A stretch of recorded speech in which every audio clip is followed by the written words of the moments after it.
Welcome to the Creative Play and Podcast Network. Join us as we share our favorite RPGs, one-shot games, tabletop games, reviews, and convention panels. Sit back and enjoy the show.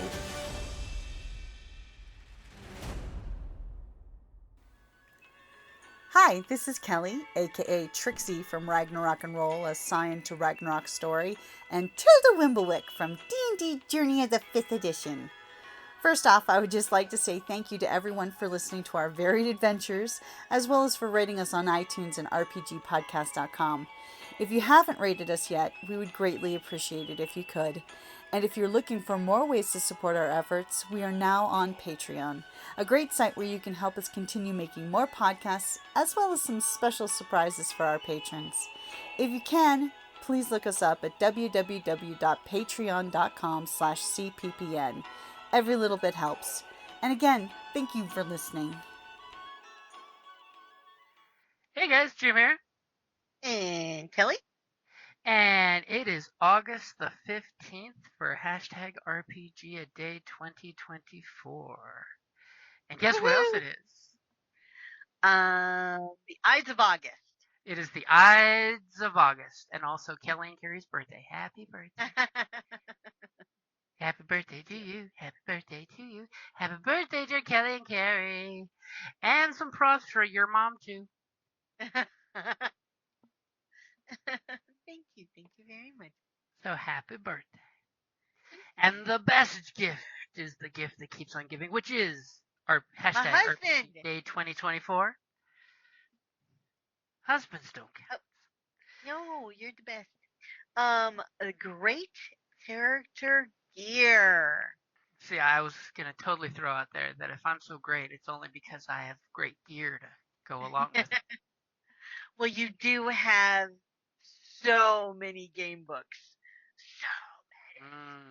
I do have like 3 walls worth of books stacked and not shelved, yes. And what do I do for your birthday? Oh, I get you a new book. Why not, right? It's just more game gear, that's all. Yeah, you can never have too many. So, see, I know what my pick is for this one, because it's all about the toys. Where do the RPGers get all those wonderful toys?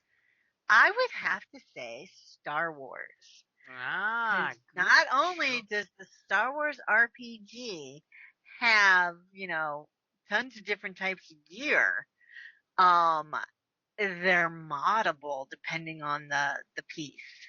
Mm-hmm. So the fact that you can either upgrade or mod items is great. I mean, it makes it much more versatile or individualized for you.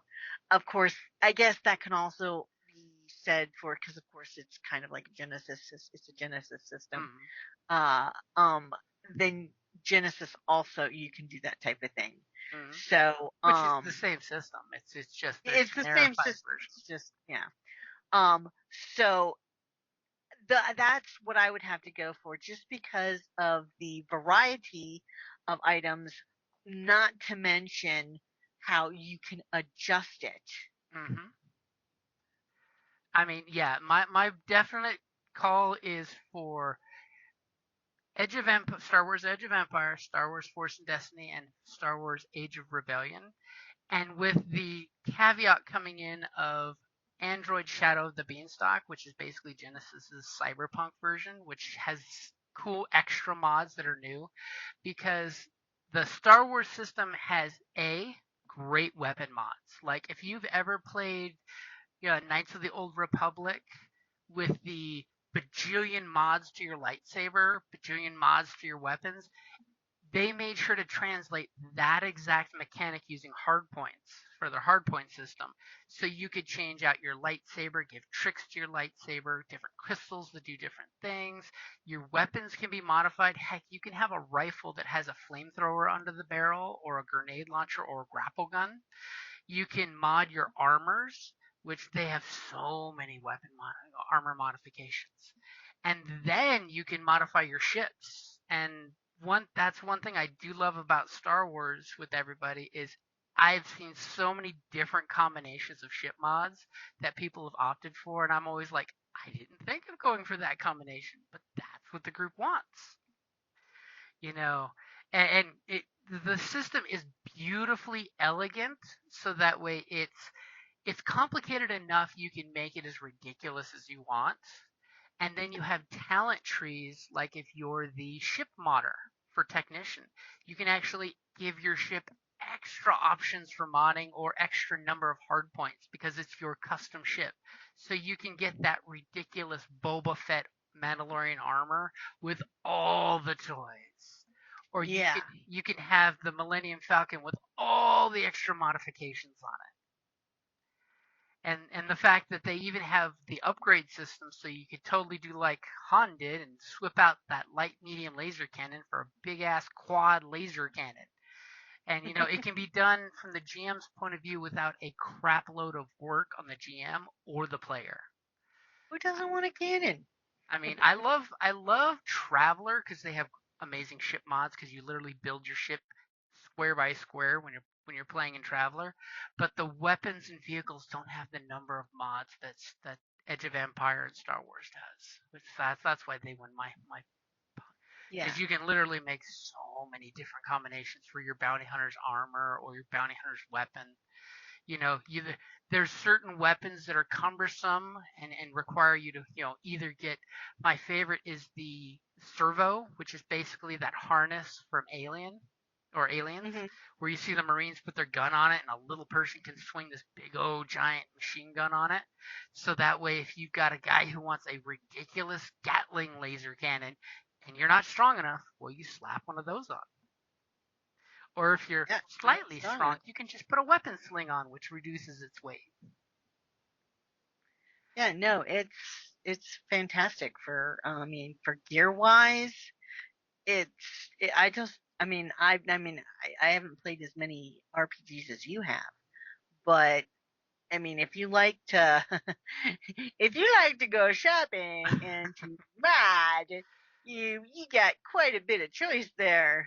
Oh yeah, it's ridiculous. I mean, and the nice thing is they even looked at like the old Star Wars novels and imported stuff in. Like one of my favorite characters in the olden day novels for Legends that had two crystals in his saber, and also the modification of changing your blade length. So you're fighting with a shorter blade, and then when you point your lance out at them, you go kick, and you get that extra foot and a half. And Yeah, I like that consideration to, honoring what's come before, mhm. uh, and just within the like new. and just like in Rebels, where Kanan has these bits of junk on his belt and starts putting them together and says, "I'm about to let the secret out," and he's building his lightsaber because they have the mod of disassemble, so you can turn your lightsaber into three pieces of random stuff that no one will look twice at. Mhm. Or the, like Acolyte has shown, the Wookiee with the lightsaber made out of special woods. I mean, and we've all seen shows where they do that type of thing. Heck, what is it? Aliens Resurrection, where the guy in the wheelchair, Hmm. goes through and They reach in and start he putting starts guns together. taking pieces of his wheelchair off to create a gun. Hmm. So it's like, it's like assembly, so that if you can't quite, you know, Hmm. it's like not allowed or whatnot. I mean, let's not forget they even got stuff like holsters that mask your weapon signature. So you can go through a weapon scanner and add an extra black to anyone detecting your weapon. Not that you spies don't use stuff like that in I don't know what you're Spies, talking about. Lies, and Blaster Bolts. It's You all must be talking about somebody else. of And of course, I'll also throw out the gear is they have droids. You can buy Yeah. NPC companion droids to help you out. Yep. And droids, of course, can also be modded. Hmm. Even further making them specialized gear. Hmm. I mean, one of the cool ones is those shield probes that just hang around you and die to protect you. Hey, it's like having your own built-in, it's like your tank. Yep. Thanks, you're welcome. But yeah, I completely agree with you. Edge of Empire, Force and Destiny, and Age of Rebellion, and all of the fluff books they have for each career tree, like especially the last one, which was Masks and Ciphers, which came Hmm. out specifically for your spy guy types, just have Yep. so much James Bond inspired game candy. That's a good way to call it, game candy. Game candy. All the little sweet treats in the book. And I'll totally throw it out there if you have the Og's Dude character builder, which is free on the internet because he does some tricks to make sure he doesn't break copyright infringement. He has like 99% of all the gear in that character builder, which is also a great way to get access to that if you don't have all the wall of books like I do.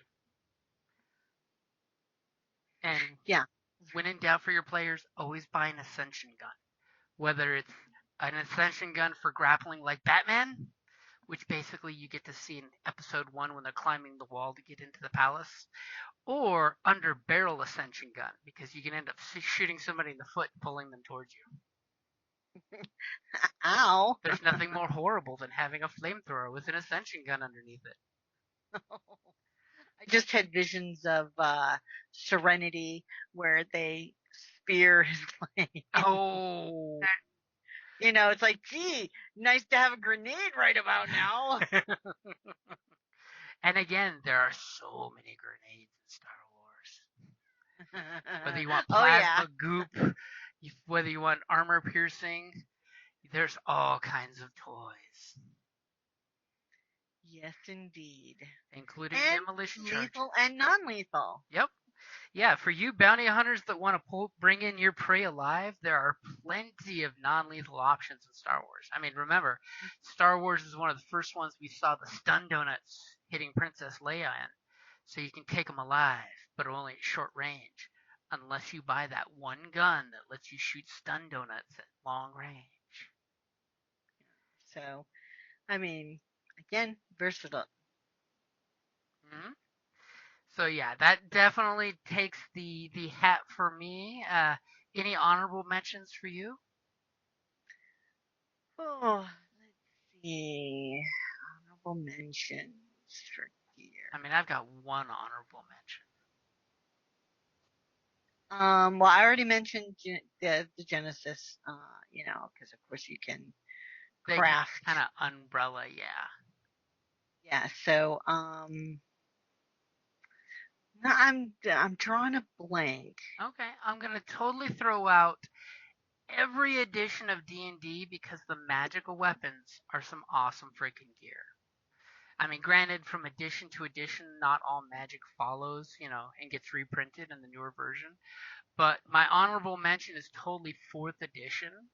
Whether you love the system or hate the system, check out 4th edition's Magic Gear because they actually came out with gear sets in some of the later books where you had the like Mariner's armor. You had these 5 pieces of armor that all tag team together along with a weapon.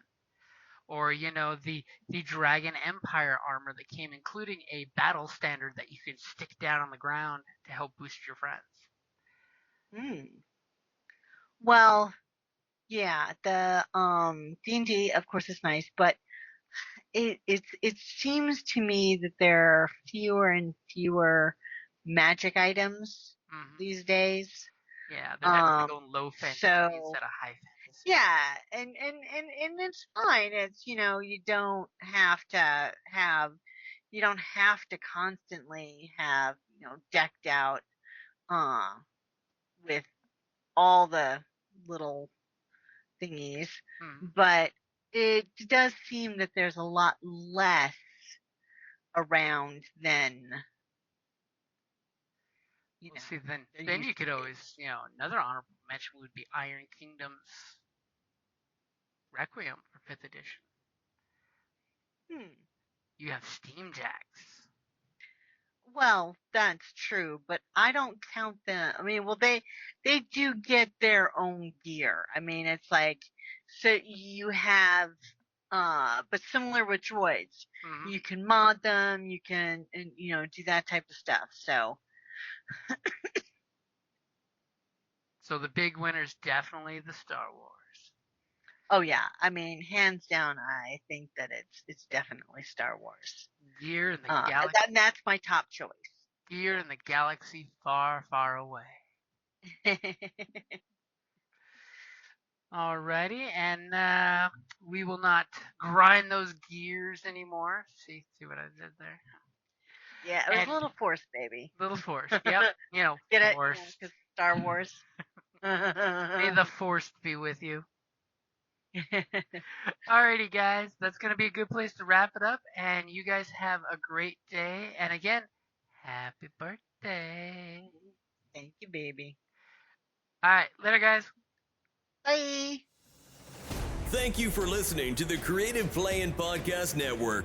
If you enjoyed our show, please check out D&D Journey of the 5th Edition and Ragnarok Enroll a Scion Hero to Ragnarok Story. Also, check out our Patreon page for more content and behind-the-scenes things, as well as joining us for a one-shot game or two.